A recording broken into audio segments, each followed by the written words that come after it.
information daf ci bari donc foog ñuy à chaque fois gindi suñu concitoyens yi dégg nañu sànq ay déclaration de Ousmane Sonko notamment ñuy expliquer ñoom li leen dal bu ngeen ko dégloo dem naa ne explication yi gudd na waaye bu ñu ko tënkee mooy ñoom ca seen biir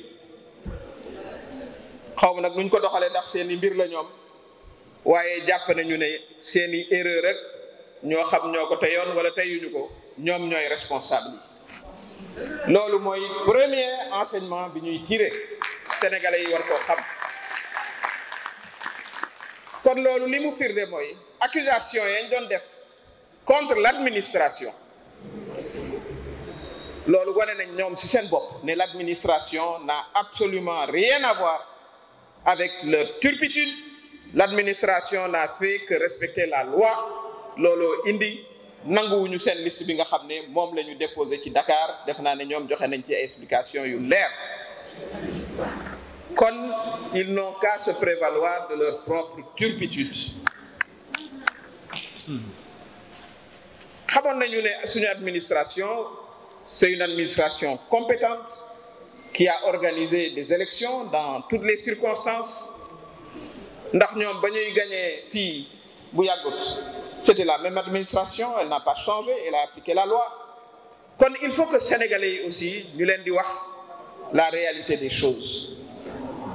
Direction générale des élections administration nga fa waaye ñun ba ñuy dem di déposer en tant que Benno Bokk Yaakaar fekk nañ fa société civile mu toog du ñoom rek ñoo fa def toog c'est une commission où la société civile est assise def naa ne loolu it lu sénégalais yi war a xam la kon leer na bu baax ci bopp ñëpp ne administration n'a rien à voir seen yoon newul ci ay liste ñoom ñoo togg seen togg ñoo seet nag lañ ca bëggoon a def ba mu indil leen lii mu leen indil loolu il faut que mu leer bu baax a baax ci boppu ñëpp moo taxoon ñu bëggoon vraiment addu ci kàddu yooyu parce que nag aussi c'est pas parce que l'information maintenant c'est démocratisé tout le monde a accès aux réseaux sociaux que mën nañoo nax sénégalais yi kenn mënu leen a nax ay ñu yeewu lañu ñu yor seen xel lañ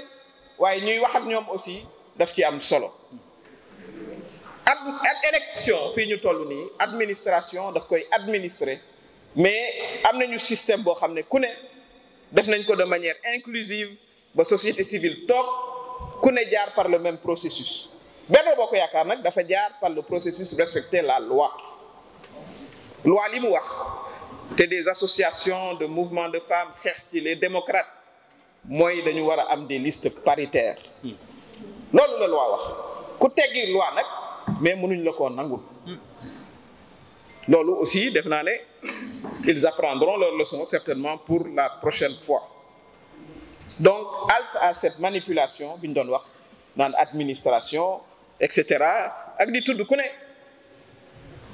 nous dénonçons d'ailleurs toutes ces c'est difficile sax à qualifier mais c'est des injures en direction de nos institutions kenn desul dégg ngeen leen institutions yi ñun ñoo ko moom ñoo ko bokk ñu ngi fi depuis 1960 li ñu war a jox comme exemple suñu jeunesse bi mooy ñu respecter nos institutions ñu respecter la justice ñu respecter les forces de l'ordre ñu respecter la première institution du pays le président de la République donte sax xëy na du ngeen bokk xalaat ndax réew looloo indi Sénégal ba fi mu toll mu doon un pays stable dëkk boo xam ne xëy na suñu habitants yi bëriwuñu ndax 17 millions rek lañu waaye foo tudd Sénégal ci àddina ñu xàmmee ko ràññee ko ndax le respect bi nga xam ne ñun Sénégalais yi jox nañ ko suñu propre institution kon ñaawlu nañu pour des raisons politiques et politiciennes ñuy yëkkati yu ñaaw di ko teg ci vraiment ces institutions là loolu dañu koy ñaawlu di appeler la jeunesse aussi ñu xam ne ñoom réew mi booy seet ñoom ñoo ci ëpp on les appelle à la responsabilité ñu bañ a topp wala dégg ces manipulations là ndax réew mi seen réew la tey ak ëllëg donc dañu war a ànd ak ñoom tabax ko dans le respect de la démocratie dans le respect des institutions ñu bañ a nangu ñu toog ñu leen di woo ci fitna bu ñu ko nangu ndax nit nga doo dem tëju ca sa néeg defar say liste mu indil la njombe nga ne doomu jàmbur yi ñëw leen ci mbedd mi du leen ci fekk nag seen problème lay doon. Nous appelons cette jeunesse à la responsabilité bu leen nangu benn politicien di leen dugal ci njombe boo xam ne bii ëllëg ak si biir fële lay taxaw di leen seetaan. Sénégal ci ay charte la tëdd incha allahu rabbi dégg nañ nag bravade bu nekk li tubaab naan bravade mais incha allahu rabbi les élections se passeront comme elles se sont toujours passées dans de très bonnes conditions. ñun Benno Bokk Yaakaar defe naa ne amul ku ñu mën a impressionné donc wax ju bëri jéeg waa fëgg dënn beeg ca urne ya lañ koy daté le 31 juillet ca urne ya.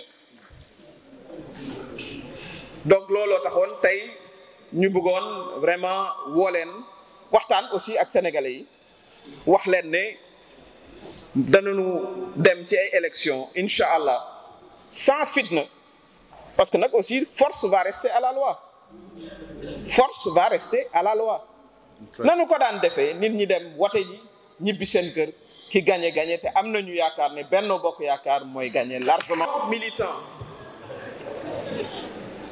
ont suivi scrupuleusement ce que la loi nous recommandait de faire. Nous avons soumis nos parrainages et ils sont très nombreux. On aurait pu aller et déposer plus de 2 millions de parrainages qui sont là dans les cartons.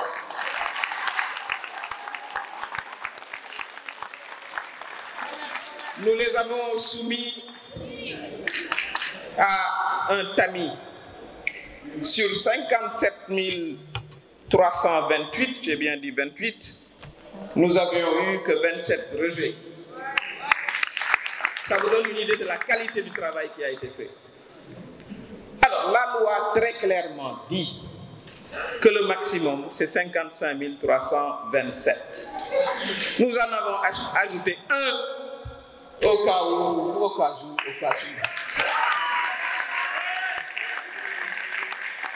Et la loi est très claire. Si vous dépassez ce surplus, il est nul et non avenu. Donc, notre parrainage, on s'en désole d'ailleurs pour cette personne, il est considéré comme nul et non avenu. Mais je vous invite à venir visiter ici notre bureau du parrainage. Nous l'avions exposé ici, les caisses et les caisses de carton de citoyens qui volontairement, avec enthousiasme, ont voulu parrainer la liste de la coalition Benno Bokk Yaakaar. En court et en long, c'est ce qu'on appelle de la stratégie d'enfumage. Quand vous avez des problèmes, gros comme ce que vous avez entendu tout à l'heure, des politiciens aguerris qui ne savent pas qu'une liste doit être paritaire dans ce pays, mais évidemment, il faut que vous trouviez quelque chose à dire. Mais tous les Sénégalais sérieux savent très bien que cela n'a aucun sens. Le parrainage de 2019, le nôtre, était sans reproche. Nous avons même amélioré nos techniques. Celui-ci est encore meilleur. La politique, c'est du sérieux. La politique, ça demande des militants comme ça, engagés. Des responsables engagés. À minuit, ils sont là à vous parler. Voilà le secret de la coalition Benno Bokk Yaakaar, évidemment qui s'appuie, qui s'arc-boute sur l'excellent bilan du président Macky Sall. Ouais.